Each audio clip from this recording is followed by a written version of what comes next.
Alors aujourd'hui, on est lundi et je voulais te parler du super pouvoir de la nature. Enfin en tout cas un des super pouvoirs de la nature, parce qu'il y en a pas mal, mais un qui est particulièrement intéressant pour le potager, qui va t'intéresser, c'est l'adaptabilité. Alors tu vas me dire c'est quoi ce truc-là Eh bien je vais prendre l'exemple de la tomate. Et si tu achètes chaque année tes plants, c'est un peu le moment de revoir sa copie. Et pour ça, je vais t'aider parce que c'est le moment de changer. C'est le moment de revoir un petit peu son truc et de changer ses méthodes et de revoir comment on peut s'améliorer et profiter de ce super pouvoir et le mettre à la disposition de ton potager.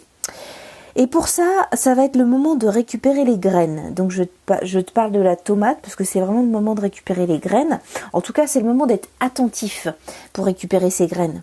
Et c'est à toi de voir le moment le plus propice pour les récupérer, à savoir en milieu de saison, c'est-à-dire que ça va dépendre de ta récolte.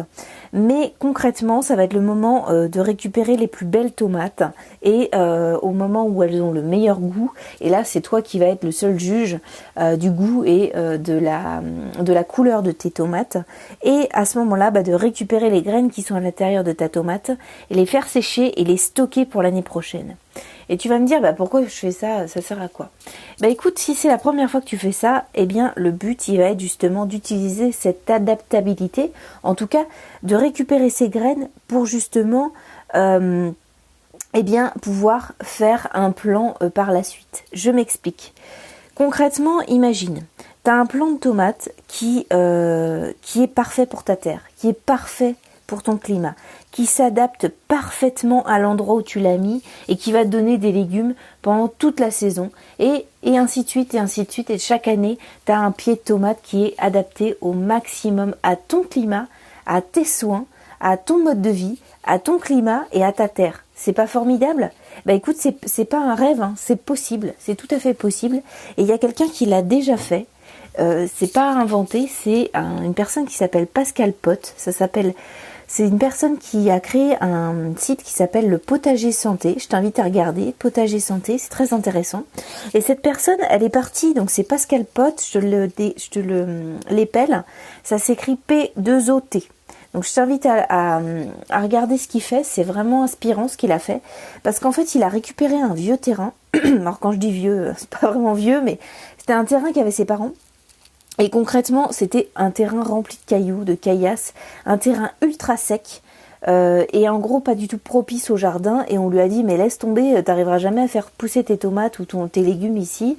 C'est un terrain qui est pas du tout propice pour le potager et concrètement tu vas galérer et t'arriveras à rien.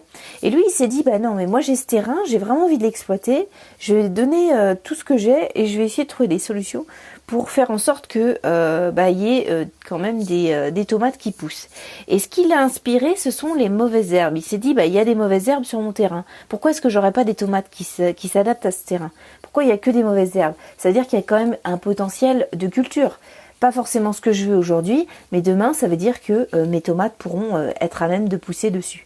Et à partir de là, il a récupéré des graines potagères et il a fait ses premières tomates. C'est pour ça que c'est un peu le spécialiste de la tomate. En tout cas, moi, il m'inspire énormément au niveau de la tomate. C'est-à-dire qu'il a réussi à faire pousser les pieds de tomates avec quasiment aucun apport d'eau. C'est-à-dire qu'il il arrose quasiment pas. Et donc, je t'invite à regarder ces vidéos, ça s'appelle Pascal Pot. Tu mets jardiner sans eau, enfin tomate sans eau, tu vas le trouver sur YouTube. Il est vraiment inspirant là-dessus parce que finalement, on part d'un constat, c'est que finalement la nature va tout faire pour survivre. Et elle va s'adapter. Et au fur et à mesure des années, en fait, ces tomates se sont adaptées à un manque d'eau.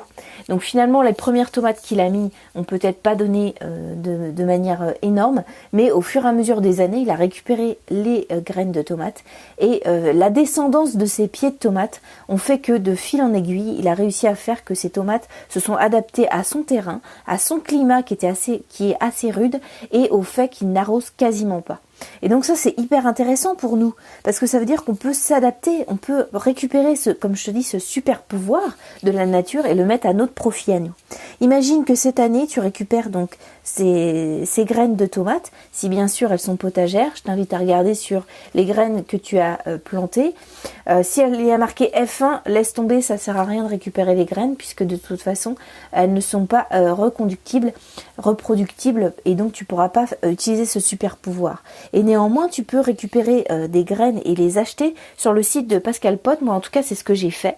J'ai récupéré ces graines que j'appelle potagères puisqu'elles sont reproductibles. Tu peux reprendre les petites graines qu'il y a dans ta tomate, les faire sécher et l'année prochaine tu pourras refaire planter des pieds de tomates qui seront adaptés à ton jardin et de fil en aiguille, d'année en année, tu pourras récupérer donc ce super pouvoir et faire en sorte que chaque année tes tomates s'adaptent encore un peu plus à ton climat, à ta façon de potager, à ta terre, à ta façon de fonctionner et ça c'est super, c'est génial parce que ça veut dire que tu as vraiment un pied qui s'adapte énormément et tu repartiras pas à zéro en fait parce que à chaque fois qu'on achète un nouveau pied de tomate dans une industrie comme la jardinerie ou autre, eh bien ça veut dire que tu repars à zéro. Et que chaque année, ton pied doit lutter contre le fait que tu lui donnes peut-être pas assez d'eau ou trop d'eau ou inversement, le sol est pas assez nourri ou il est trop nourri ou tu as fait une mauvaise rotation, etc. Ou d'autres problématiques qui vont faire, ou peut-être que le mildiou, il sera plus sujet au mildiou.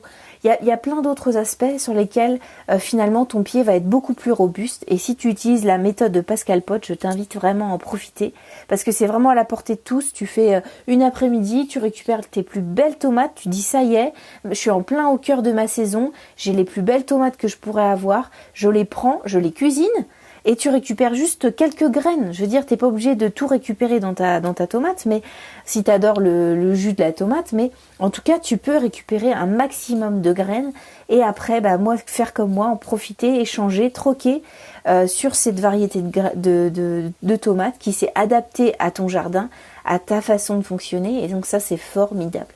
Donc écoute, c'était un peu la méthode, adaptabilité. Moi je dis, il faut pas se priver. La nature a des super pouvoirs, c'est le moment d'en profiter. Si tu veux aller plus loin, je t'explique comment récupérer des graines, à quel moment, je vais te donner des exemples, je vais te montrer un peu comment ça fonctionne chez moi, si ça t'intéresse, je t'ouvre les portes. Tu veux aller plus loin, tu cliques sur le lien en dessous de ce podcast ou sur mon profil, tu t'inscris à ma mailing list, tu me donnes ton plus beau mail et demain tu reçois mes mails qui te donnent un max de conseils sur comment réussir son jardin, être autonome au jardin et c'est le premier pas, c'est d'avoir ses premières graines potagères. Pascal Pot peut t'aider mais il y en a plein d'autres, je peux t'en donner pas mal d'autres qui sont très intéressantes avec d'autres variétés, pas seulement la tomate mais également d'autres variétés, on peut aller plus loin, courgettes, concombres et j'en passe. Et voilà, donc si ça t'intéresse, tu cliques sur le lien en dessous de ce podcast ou sur mon profil, tu t'abonnes et on se retrouve demain pour de nouvelles aventures au jardin. Allez, jardine bien, salut!